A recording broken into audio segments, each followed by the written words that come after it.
We choose to go to the moon in this decade and do the other things, not because they are easy, but because they are hard. 3, 2, 1, 0. All engine running. Liftoff. We have a liftoff.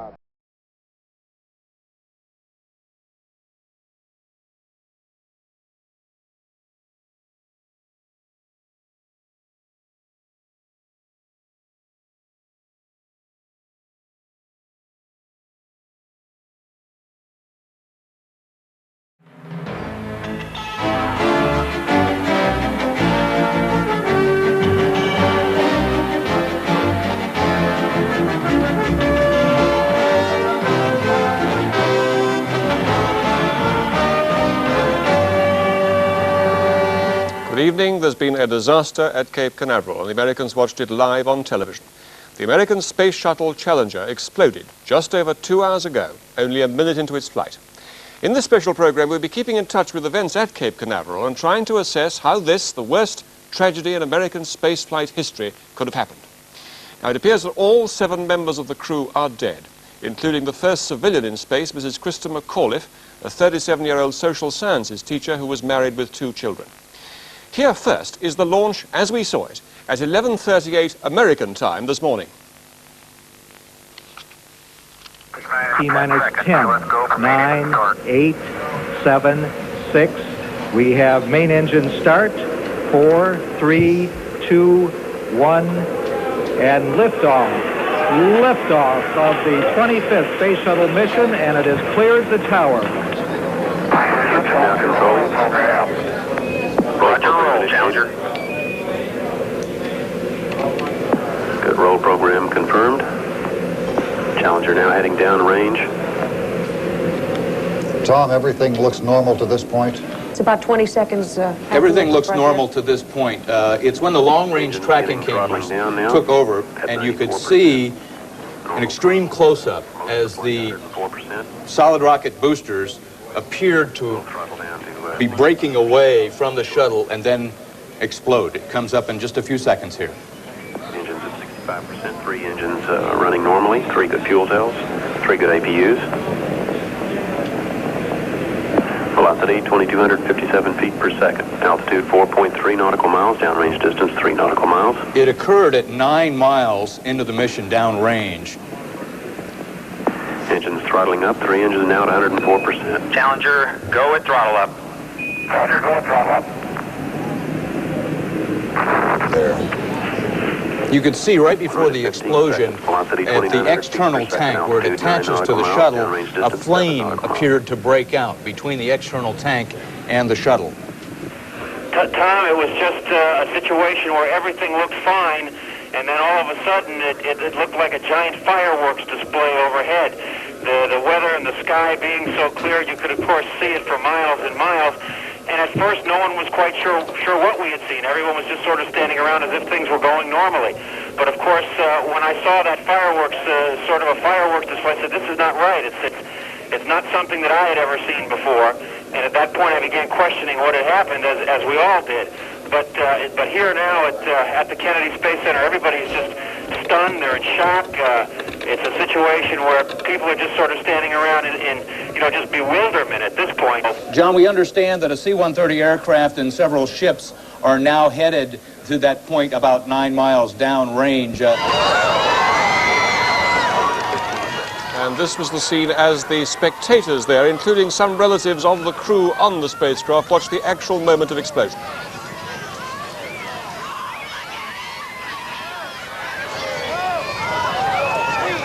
The picture you were just seeing was Krista McAuliffe's parents watching in horror.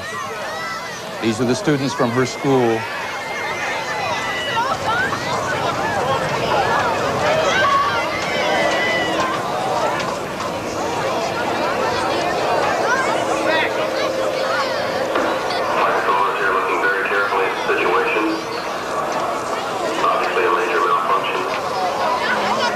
Many of them probably had their view blocked just as we did with the television cameras, with just a huge fireball and a huge cloud of smoke.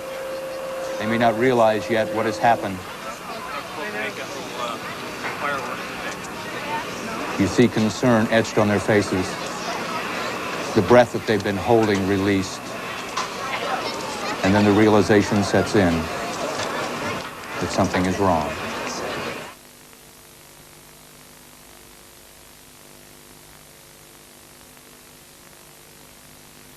And within minutes, this reaction from the White House.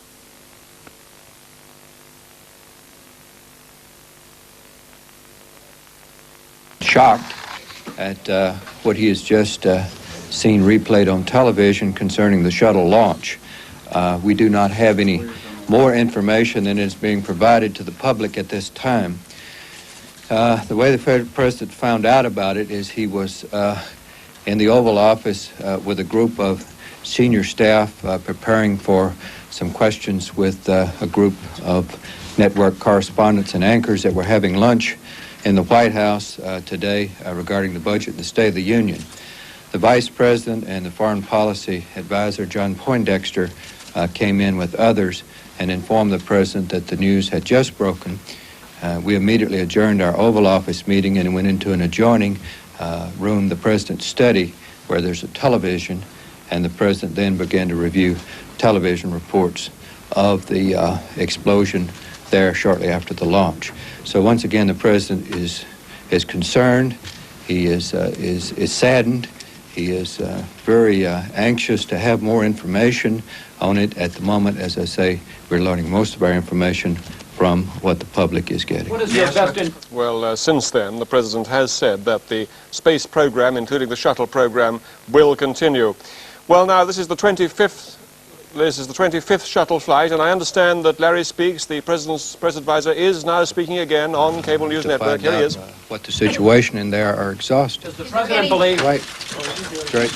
Larry, is the President also going to cancel his State of the Union activities for the balance of the weekend? What time is the other remarks tonight? The President will, will, for the balance of the week, continue on his previously announced schedule, with the exception of those activities which were designed as a follow-up to the State of the Union.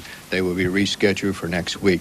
The time of the address to the nation has not been determined, pending definite word from NASA about the situation. HHS, Treasury, and the high school he is not going to visit now. That's right. Larry, Larry, can you Let's tell go one at a time. Does the President have any plans to travel or attend any memorial service for the... Well, at the moment, the NASA is still conducting its search mission there, and of course there's been no memorial service set. The Vice President does go with the personal expression on the part of the President of his concern to those families there, and no travel plans are set as yet. Larry, two questions. First of all, I know you haven't had any official word, but is the White House operating on the basis that all of the people on the shuttle are dead? Well, Chris, like every American, we hope, and until we find out otherwise, that hope will continue.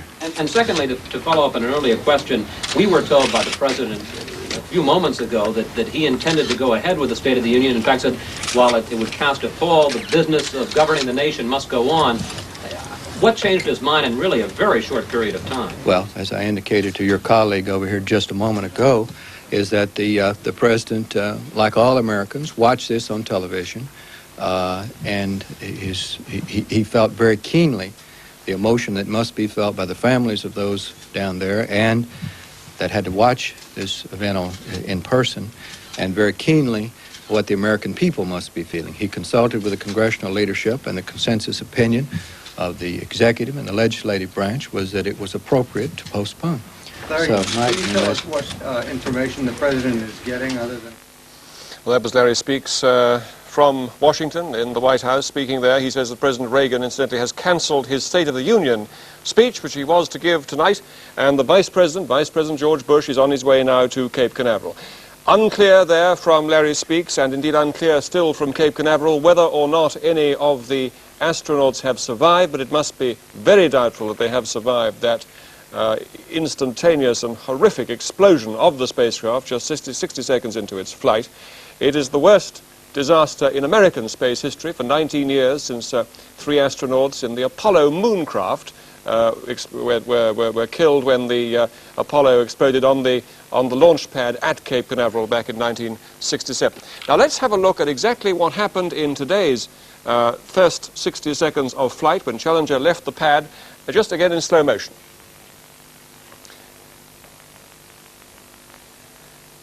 And here we have the Challenger, the 10th flight for Challenger, in the most beautiful weather, with a huge crowd of spectators and some of the relatives of the flight crew watching as the 7-strong flight crew took Challenger up in the first 60 seconds of what they called nominal flight. Quite correct, everything worked fine. There's the shuttle itself facing us with a huge red external tank full of fuel in the middle and the 2 solid rocket boosters, the small thin tubes at the side, which are pushing it up the first minute or so of flight. Now I'm going to bring Tim Furness in just to watch this moment when the explosion takes place. We'll play it back again, just once again, in a moment in slow motion. But here we are about 50 seconds into the flight now, but just at the moment before the solid rocket boosters, Tim Furness. At this point, the engines are being throttled back up again. They had previously been throttled down, and the engines were throttled back up again, and the explosion occurred soon after that. But it didn't seem as though there was any problem with the main engines of the shuttle themselves, but possibly a fuel leakage of some kind from a fuel line on the external tank, which was made worse by possibly a malfunction of the solid rocket booster, which is on the left-hand side. It didn't seem as though it was firing correctly to start with. Now we're in slow motion, Tim, if you can just take us through it. The solid rocket booster on the left-hand side doesn't look as though it's firing very cleanly, and it could be that there was a malfunction in that, which perhaps ruptured the external tank, or there was a leakage of fuel around the external tank, which was ignited by the solid rocket booster. The problem here, you'll see the explosion in a second, the main explosion happens in almost the centre of the external tank, underneath the belly of the shuttle, just there. And that is where there is a fuel line down into the main engines of the shuttle. Now, the problem is that people have suggested, I've heard on the American television, that the solid rocket boosters, or the solid rocket booster on the left-hand side was at fault.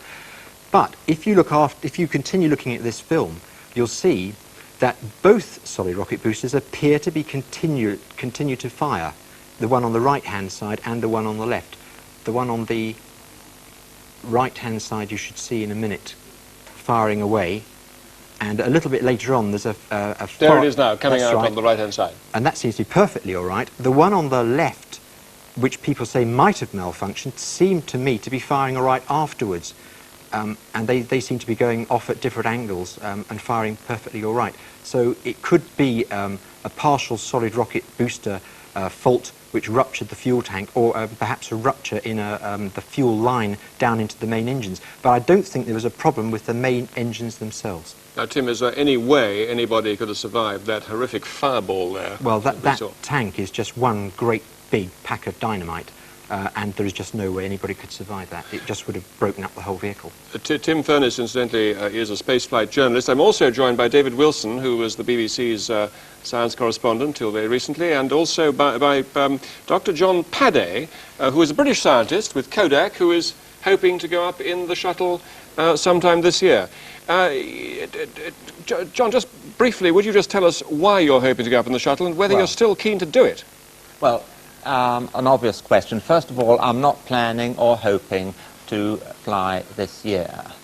The state of the art is that Kodak exploring the possibilities of building on some of the fluid physics work that I've already completed in space, and also some of the work that I have been doing with the astronauts in the parabolic flying. This is short duration. Now, what Eastman Kodak are doing is to explore the possibilities of a joint endeavour agreement for flying myself in the shuttle. That is in early stages. There's no flight allocated, there's no joint endeavour agreement at the moment. John, I think you're 58, are you? I'm 58. Will you be one of the oldest astronauts in the business, or will you... Well, at the moment I'm not an astronaut. No, I don't know. I'm not out to break records. I'm not particularly interested in records. I'm a scientist, and I'm really only wanting to use this unique environment for a whole series of not shattering breakthroughs, but certainly steps forward that have got to be taken if you want to explore the environment of space in all its forms. Well, John Penny, let me now drag you back to the tragedy of today and ask you whether that hasn't made you think twice about wanting to go up in a shuttle. It's not a question. I don't know what has happened today. There are many things that could have happened. Was it, in fact... well, we'll examine that in a moment in great detail. I'd like to see you to begin to have another look at that picture. But what about your own thoughts about the shuttle? All the astronauts will be thinking, how about me? I haven't had time to think. It obviously needs to be thought about. But the realism of this whole tragedy is that it's going to delay the program, the whole shuttle program, and it may well delay it far beyond the time that it is reasonable for me to fly. David Wilson, let's just look again in a moment at those pictures, and could you tell us what you think might have happened? Then we'll bring Tim in as well. Just in broad terms first, what do you think caused it? Well, it looks to me as though the final thing was that the main external tank ruptured after some fire had damaged it. I'm inclined to think that this all happened just after the whole thing had gone through what they call maximum Q. Is that the most dangerous moment of the flight? Well, it's the moment when the physical stressors on the machine are the greatest. And that's why they throttle down, as Tim said, and then throttle back up again when they've gone through it. So just after it had gone through the moment of greatest stress, then something goes wrong. Now that implies, it seems to me, some possible mechanical malfunction, perhaps a fuel line going.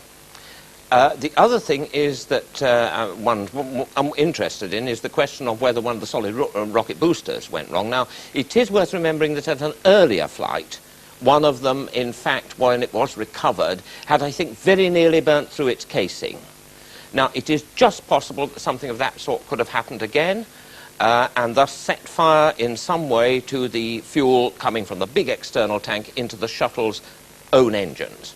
But now, Tim, how likely is a terrifying event of this sort? Are they, I mean, to use a ridiculous phrase, are they dicing with death at every second of these flights? I mean, it is terrifying that a fuel line could sever like that and this whole thing could blow up.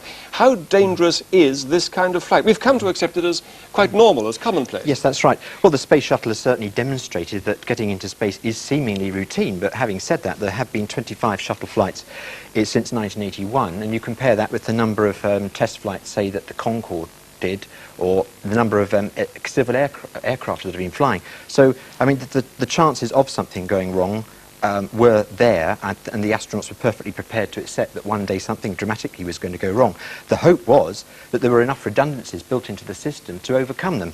On a previous flight, an engine shut down. It didn't really affect the flight too much because redundant systems came in and the shuttle was able to get into orbit. Right. Let's look at it again in slow motion, and once again, can you take us through it? Well, there's another point I'd like to raise actually with Tim on this. Well, yes. There's the fire. Look, you see, round the main external tank. That's above the main flame now. The little yes, there are two areas of fire there, which could be fuel igniting. And that is the final moment where a fuel line seems to have ruptured. That's the fuel line that leads down into the shuttle main engines.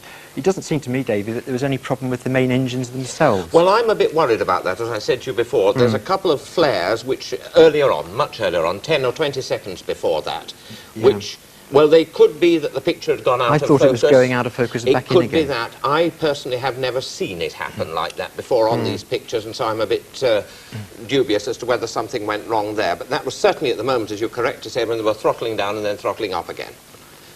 That, I think, is very interesting, because there, as you say, is the solid rocket booster going swooshing out the edge, and obviously still firing perfectly satisfactorily. Yes. It would be interesting to see a little bit later on in the explosion the other solid the one then goes off to the left, doesn't it? If they had at that moment been able to get out of the capsule, out of the shuttle's cockpit, Well, what at that time were they parachuted down? They have no parachutes, and they have no means of ejection. They literally, if there was a problem, an impending problem, they could have separated from the stack, which is it's a very unusual thing.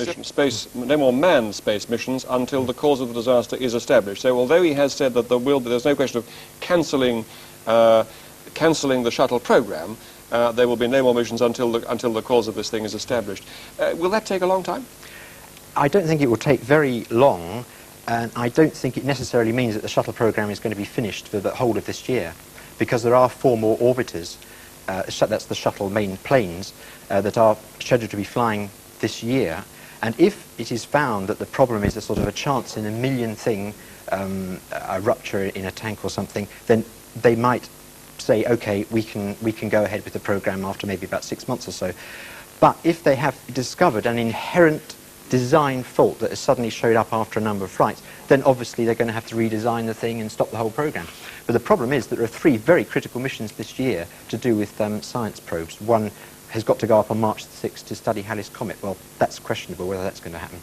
Well, I'm going to talk about that now to Professor Peter Wilmore, who joins us. He's the Professor of Space Research at the University of Birmingham. Professor Wilmore, can you tell us what was the mission that Challenger was up to? Well, I should say that I've not been able to do as much research as I'd wish on this, but it included, I think, a communication satellite, and also was planning to observe Halley's Comet. How much closer? I mean, what would be the effect? How much would we have gained by being that much closer to Halley's Comet? I mean, what would we have learned was new about Halley's Comet from being in the shuttle? Only by benefit of being above the atmosphere. The Earth's atmosphere is quite a serious impediment even to observations in the invisible light. And getting above the atmosphere allows you to see things that you can't see from the Earth's surface. And that can be quite an important effect. In fact, there's a telescope which is due to be launched this year, which takes something which is really an ordinary optical telescope into orbit, but as a result of that, it will be 100 times more sensitive and able to see detail 10 times finer than it would on the ground. And it's that kind of advantage that you would get from observing from orbit in this case. Now, how serious do you think it will be for the shuttle program, and how serious for space science, if, as President Reagan indicates, he's going to hold up this thing he's going to hold up manned flights until he discovers the cause of this thing, if that's some time, if that takes some weeks or months? Well, the shuttle program is a very tight one indeed. The Americans have been trying to get the rate of launch up progressively over the last few years to make up some of the time that's been lost. And there's no doubt that the loss of an orbiter, together with the delay that must take place now before the flights are restarted, will have a serious impact on the program as a whole. And the launches that will be put back in first will, of course, be those for the paying customers. And that doesn't, unfortunately, include the space scientists, who are, as it were, part of the NASA system and don't bring money into NASA for their launches, in general. And so space science will certainly be sadly set back as a result of this. Though I think you have to recognize that that implication is rather a good deal less serious than the human one at this particular point. Have you a clear explanation of what you think might have happened, Professor, from what you've seen at the launch? No, I'm not, in fact, really an expert on launch vehicles, and as a matter of fact, I hadn't even seen the film of what happened. But it was clear that a fire broke out as the engines were being opened up after the period of throttle down flight, and but quite what happened to cause that fire, I'm not at all clear. Right, well now we do have pictures of the crew of 7 before they took off in the shuttle. We believe that they are almost certainly all dead tonight. We do have pictures of them. There they are, the 7 of them. And there are 2 women in the crew. And that's Dick Scobie, who's the commander of the 51L mission. It was his second flight. Judy Resnick was the second American woman in space. This was also her second flight, and she was flying as a mission specialist. She was single, eh? That's she was a divorcee. Sharon McAuliffe, the first citizen in space, the US teacher. Ellison Onizuka, a mission specialist flying his second mission. Greg Jarvis, a payload specialist, a passenger on the shuttle flying for Hughes Aircraft Company. Ron McNair, who flew on the space shuttle flight that featured the first manned maneuvering unit, and Mike Smith, the shuttle pilot, who was a rookie. The rookies, in fact, the people who were going to fly into space for the first time, were to be the 200th people in space. Tim, tell us a bit about Krista McAuliffe, who was the first civilian in space. Why, and what sort of person was she? Well, at a point about a year ago, NASA decided that it was time to open up opportunities for citizens to fly into space, and President Reagan decided that he would adopt a spaceflight participant program, and the first group of people who would be candidates to fly would be US teachers. And Sharon McAuliffe was the finalist out of 10,000 people, teachers that applied to fly on the shuttle. And she was chosen a few months ago to fly. She went through the minimum of shuttle training, as a shuttle passenger would, of about 120 hours training, including some emergency drills, but mainly learning how to operate in the shuttle, to use the toilet, to turn on the switches, and to make the food and such. It was rather ironic that this is the 25th mission, and Sharon McAuliffe was going to demonstrate how routine it was to get into space. And here we have a dreadful disaster. Tim, we're going to break away now and go straight to Cable News Network, who are just interviewing Krista McAuliffe's father at this moment. Totally excited. I mean, she never goes down low about anything. She's truly right with it all the time. She loves what she's doing. No complaints. But she's got that kind of a disposition anyway. She doesn't complain. I imagine you all are looking forward to that point where she comes back and just tells you everything. Yes. And to have her back, too.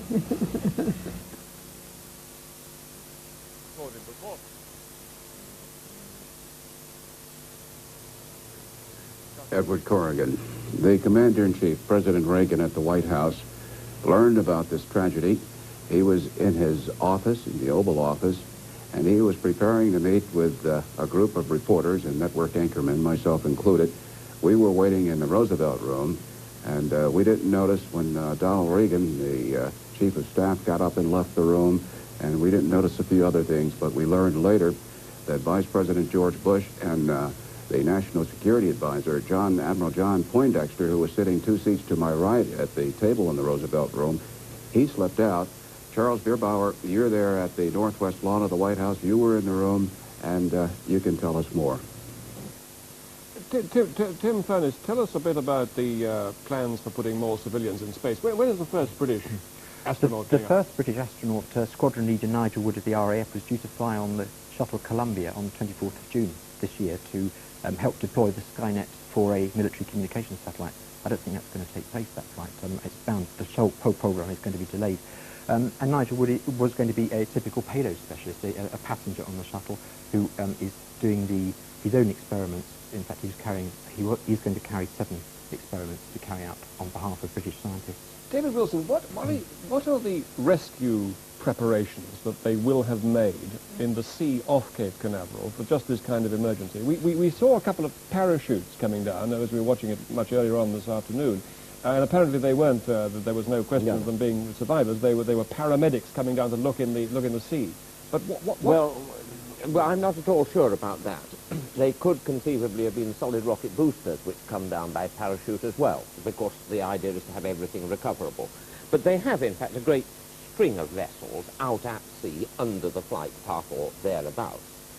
Just as they used to have in the Apollo days at the various fleets, if you like, of ships ready at the various points where it could land. But apparently there was a delay in getting the ships in there because they were still frightened, even an hour or so after the disaster, of bits coming down from space. Does that make sense? Well, yes, it does. The reason is that it's travelling at a very high speed, and it's still, the momentum's still there, and that debris would have still continued up to a height and then started to fall down. And how long does that danger go on? Well, a matter of maybe 3 or 4 minutes. It depends entirely on... This was an hour or so. I doubt that, actually. I don't think that's right. It depends, obviously, on the trajectory of what the thing's gone after the explosion up in space as to how long it'll take before it gets down again. But it couldn't be more than minutes, could it? Yeah, just a matter of minutes. Under normal circumstances, the solid rocket boosters, when they are ejected from the shuttle about 120 seconds later, they shut down, but they continue up to a height of about 67 miles and then come down again about 4 or 5 minutes later. It's worth noting also, by the way, talking about the future, that the Europeans have built a space lab. They want to put up, they've got great plans for putting up in Shuttle over several future flights. Presumably all that will get backdated, shoved back further in the program, as Professor Wilmore was saying, the science side of things presumably will get pushed back in favour of the paying customers, and possibly the European Space Lab will get pushed back too. In fact, I think it's bound to be. Now, what sort of pressures, anyway, is the shuttle under without this disaster to make it even worse? What about the financial and technical pressures that it's under? Well, it is very expensive, and the scientists, certainly the pure scientists, want money, the space money spent on other things, more trips to Jupiter and that sort of thing. On the other hand, the shuttle has an enormous defense impact, defense implication. Remember, there's been a shuttle flight which was solely run by the Department of Defense, and there have been Department of Defense experiments aboard this. Now, you can't actually unlink totally Shuttle from Star Wars. There are things going on that they're planning in Shuttle flights in the future, which will have not just Star Wars experiments, but the sort of experiments you need to discover whether basic bits of Star Wars concepts will work. So there's a big backing from the Defense Department on this. The whole future of the American manned space program depends on the space shuttle. The Americans plan to establish a space station in 1993, 1994, which is going to be built by the shuttle. The shuttle is going to carry up European components to attach to the space station, Japanese components and Canadians as well. It's going to be an international space station. I mean, if there's something inherently wrong with this space shuttle, that space station is going to be delayed for some years as well. But is it possible there's something inherently wrong with the space shuttle after, what, 25 flights now? Surely we're... let's just look at the shuttle itself for a moment. That picture was taken in 1981. That's the first shuttle to go up. Right, but it's still the same shape. Yes, that's right. Can you just take us through the various bits of the stack, as you call it? The shuttle orbiter is the plane sitting on top, and it is mounted on the external tank, which is the large cigar-shaped object. And the external tank contains liquid oxygen, liquid hydrogen fuel, which are fed into the three main engines, which are below the tail of the shuttle orbiter space plane on top of it. The solid rocket boosters are attached to the external tank, and they, once ignited, cannot be shut down and guarantee the orbiter a passage to an altitude of about 27 miles, and at that point the orbiter could pull away if there was a problem. The external tank continues to fly with the shuttle orbiter until orbit is achieved, and then it is ejected and it's destroyed in re-entry. Right, now let's watch just again in slow motion, the actual moment of explosion.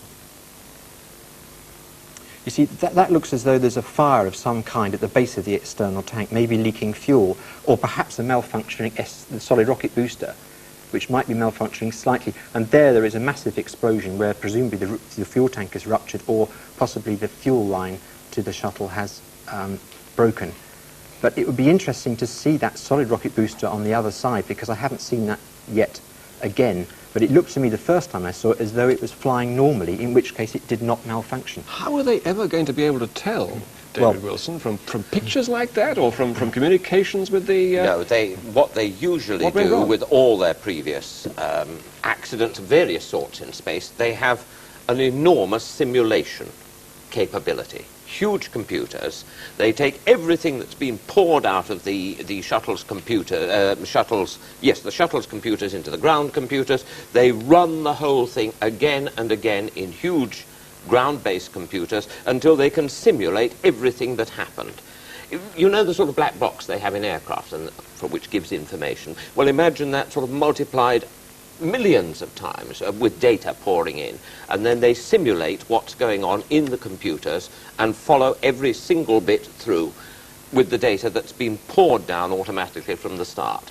Just a little bit of news just come in, David. It says that it's from Cape Canaveral, and it's a flash to say that we have no word on the fate of the astronauts, according to a space agency official. The shuttle, he said, was not equipped with a capsule of parachutes. I'll ask you about that in a moment. Apparently the spacecraft fell into the Atlantic Ocean about 9 miles from the launch site, and officials said debris was still falling more than 1 hour after the disaster, and recovery ships could not get into the area.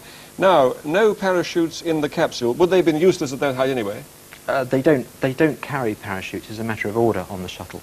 They don't contemplate using parachutes, and they don't carry parachutes. So if there is a disaster less serious than this one, where maybe the thing simply wobbles about in the air or something, how the then can they be saved? the orbiter space plane would separate from what's called the stack, which is the external tank, and the SRBs would separate and in some way try to reorientate itself and make a controlled landing, perhaps at sea or back at the Cape. John Haddy, tell us what your plans are for your flight if you do get into space now. What exactly are you going to be doing? Well, I'm going to I'm going to America in about 3.5 weeks' time to carry out further planning. I'm sure when I get... Will you be training as well? Training as an astronaut? I will be not training as an astronaut. I will be training myself in parabolic flights and in other methods to perform experiments and to see if they are viable. Now, I've been listening to your talk about safety and, you know, sort of escape and all the other things, and I think actually one is, you know, missing a great point in some of the discussion. You look at the analysis of this fireball. You haven't sufficient information to give a really clear, to get a clear understanding, and I'm quite sure NASA haven't got that either yet. Well, John, I'm going to interrupt you. We do now have a statement from NASA. The National Aeronautics Space Administration said there were apparently no survivors of the Challenger shuttle accident. He was meeting a representative of Congress in his office. He says that this is a major setback for the entire aerospace industry because the success of the shuttle program reflected well on so many companies. So it is a major setback, and of course President Reagan has said that until the cause of the disaster is discovered, manned spaceflight will stop in the States, but he says that there's no question of calling off the shuttle program, no question of calling off the shuttle program altogether. Well, now, what do you think about that, Tim Furness? I mean, is it likely that this, I mean, could this tragedy actually cause the end of the shuttle program in the end?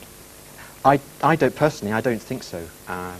Obviously, there's going to be delay, and as Dr. Padday said, we are only surmising what happened because we haven't got any data, and likewise, NASA probably are still studying it. But I mean, we are here to talk about what we've seen and to come to some sort of conclusion. I don't think that the shuttle program is at an end, but obviously there will be a delay, and it's going to be a very sad delay for the scientists who are planning to launch some very important space probes this year. The Astro 1 telescope to study Halley's Comet in March, the Galileo spacecraft to Jupiter in May, the Ulysses spacecraft to go around the polar orbit around the Sun, also in May. Squadron Leader Wood, the British payload specialist, flying in June, and also a space telescope, the first large space telescope going to orbit, which was scheduled to go up in October this year. David Wilson, briefly, how far do you think this will strengthen congressional pressures in those quarters in Congress who are against spending money on this kind of vehicle? I don't think it'll strengthen them very much at all. If you look at the number David, of...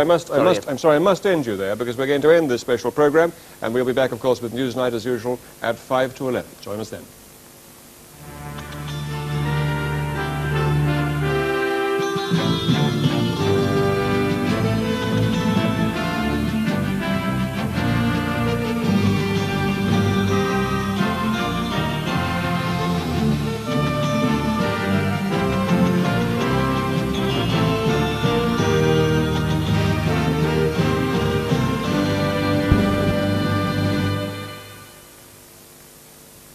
That Newsnight special replaced our scheduled adventure game, but we will be returning to the planet of Arg for more tests of ingenuity and logic next Tuesday at 6:50.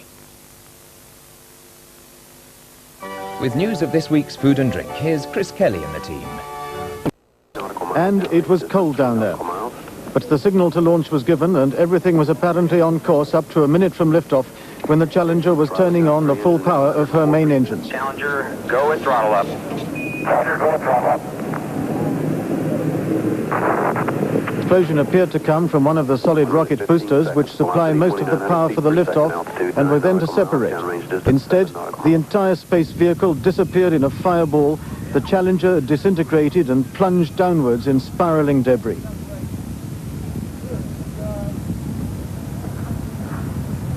The only hopeful sign was a parachute that came to Earth along with the wreckage, but there seemed no way that any of the crew of 7 could have survived. And it was more than an hour before rescue ships and helicopters were even able to get to the scene because of the danger from falling debris. Among those watching at the Cape were Krista McCaulife's family, her mother and father who'd come to cheer, but stayed to witness the disaster.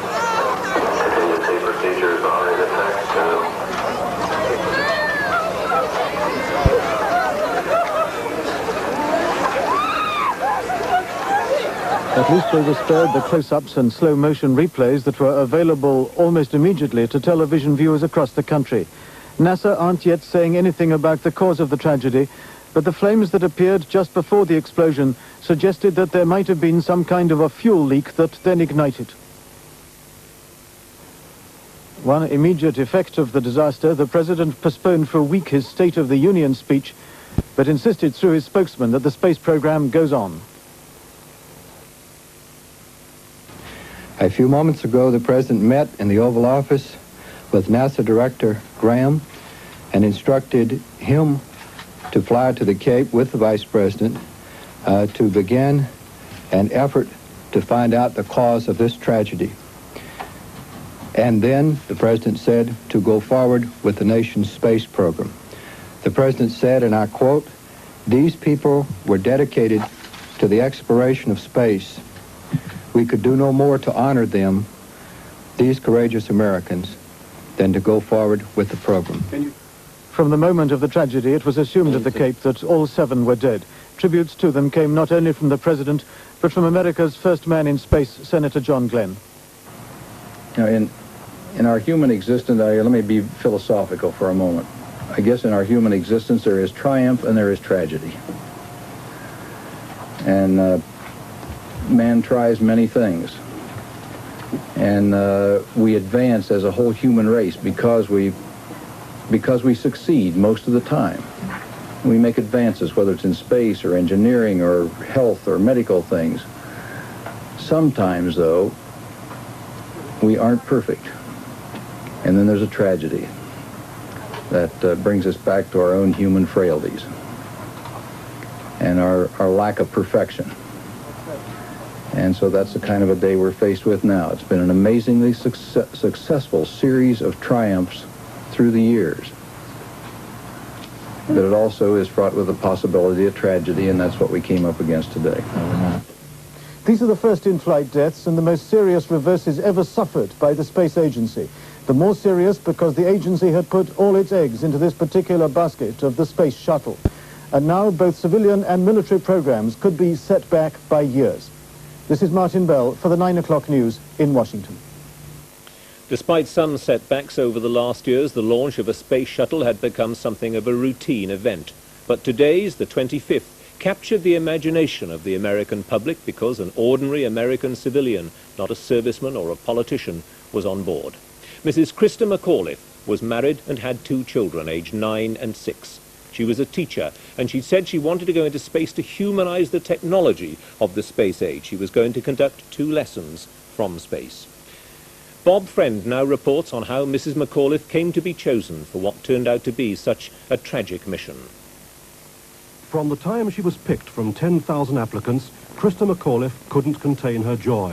I thought there was never going to be any more excitement. I mean, I could never peak any higher than I had on July 19th, and it just keeps building.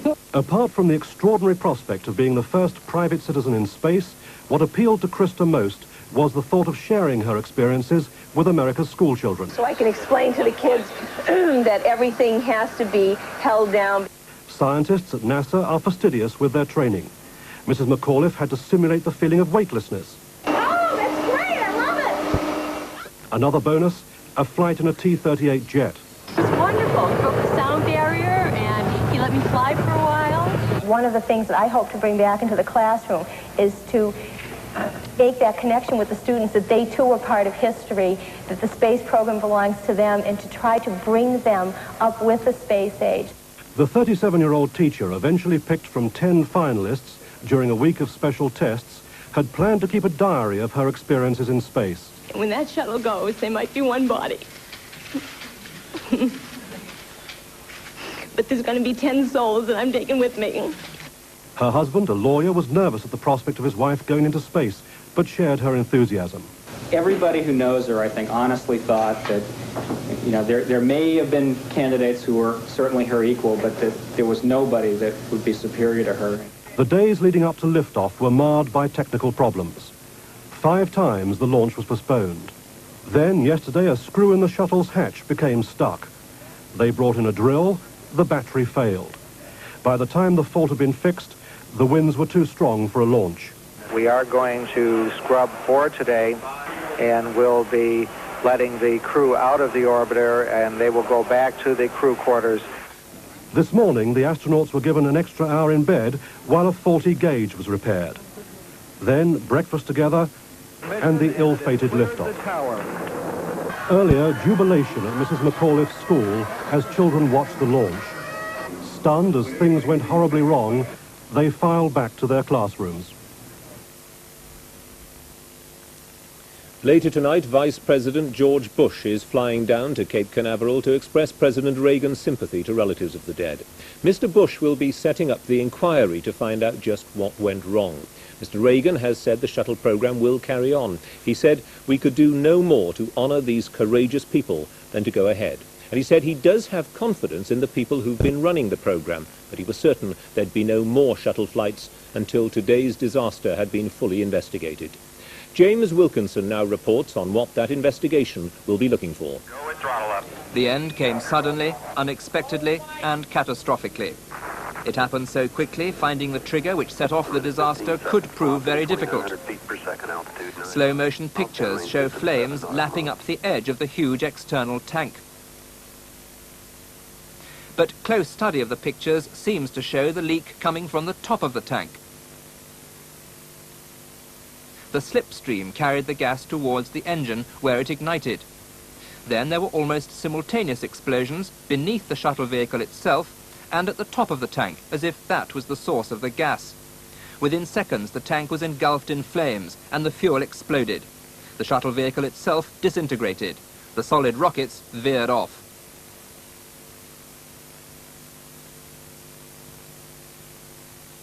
The external tank supplies the fuel for the shuttle's 3 main engines. Liquid hydrogen is stored in the lower 2/3 of the tank, 100 tons of it, nearly 400,000 gallons. The top third of the tank is where the liquid oxygen is stored. That weighs over 600 tons, nearly 150,000 gallons of it. During launch, the hydrogen and oxygen are pumped at the rate of 1,000 gallons a second through 17-inch pipes into the main combustion chamber of the engines. Such is the stored energy in this tank that if something goes drastically wrong, as it did today, nothing can save the shuttle.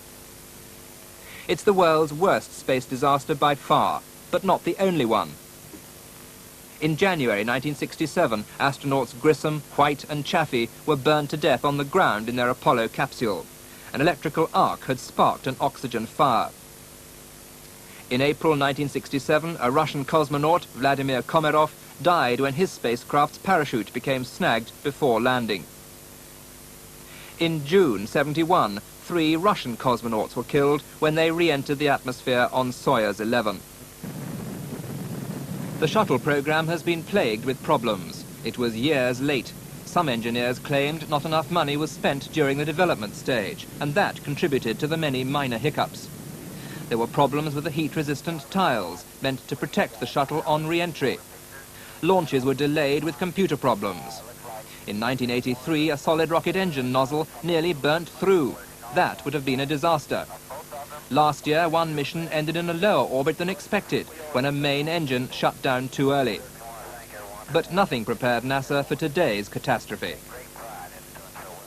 Despite what President Reagan has said, the future of the shuttle program as we know it must now be in serious doubt. For years, many have argued that you don't need men in space. Most jobs can be done by unmanned rockets. Pair satellites in space. Some will now ask whether the risks are too great to allow for this luxury. I didn't personally know any of the 7 people involved in the flight, except as human beings. I'd like to raise the obvious question which has been trickling around in my mind as I hear the speeches here. Is it worth it? Is it worth it? There were to have been 15 shuttle missions this year, but the shuttle will now be grounded possibly for many months while the technical inquest goes on. Scores of satellites, including important military ones, will have their launch delayed. The Space Telescope won't get into orbit this year, and an important mission to Jupiter won't be launched. Aerospace manufacturers, including British Aerospace, which make satellites, will be affected. Demand for unmanned satellite launches will soar. Even if they find the reason for the tragedy, today's disaster will mean that in future, none but the bravest will venture into space again. James Wilkinson.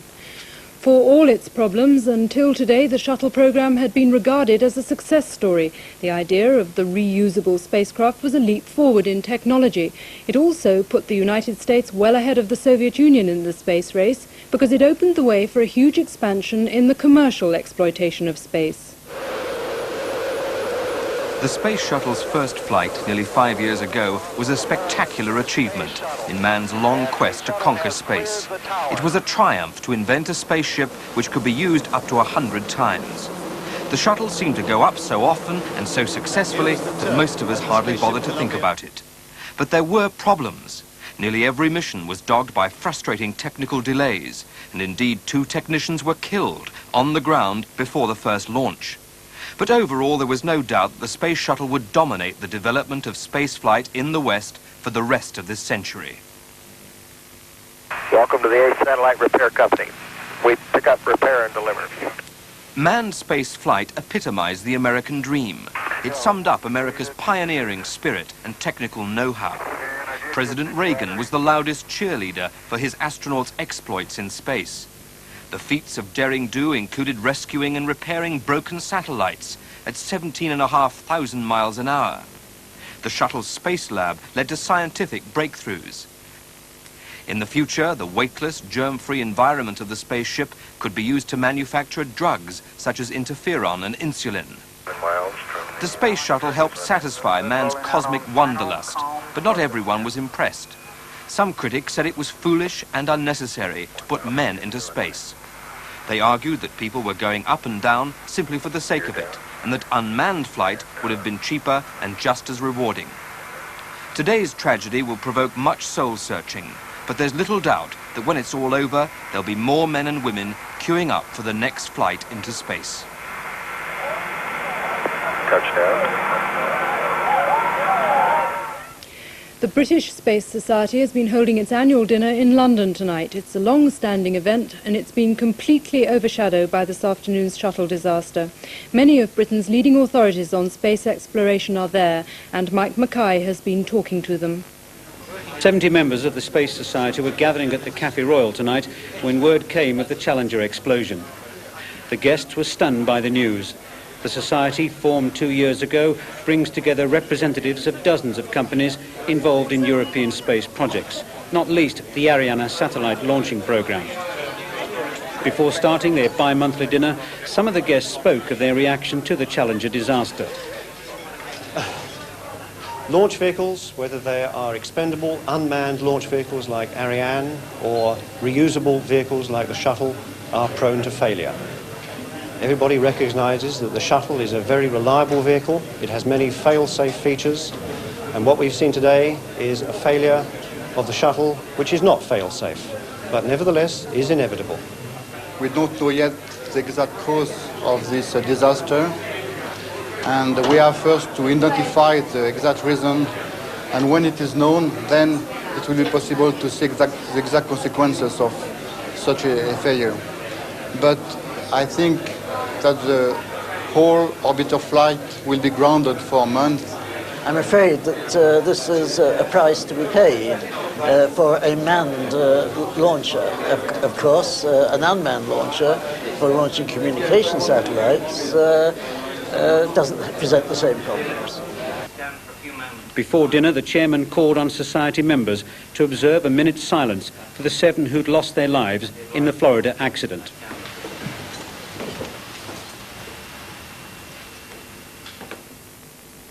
The shock of today's disaster has also been felt in the Soviet Union, America's great competitor in space. Film of the explosion was shown in full on Soviet television less than 2 hours after it happened. In the United States, people are waiting to hear what President Reagan is going to say. He's due to broadcast on television later this evening. Messages of sympathy have been arriving at the White House from all over the world. Mrs. Thatcher was one of the first to send her condolences in a private message to Mr. Reagan. The 2 British servicemen who were due to take part in the shuttle program tonight said they were devastated by the disaster. Squadron leader Nigel Wood was set to be the first British man in space on board the shuttle in June, and Lieutenant Colonel Richard Farrimond was also due to fly to Houston later this week to start training. And if there are any further developments, we'll have reports later in the programme.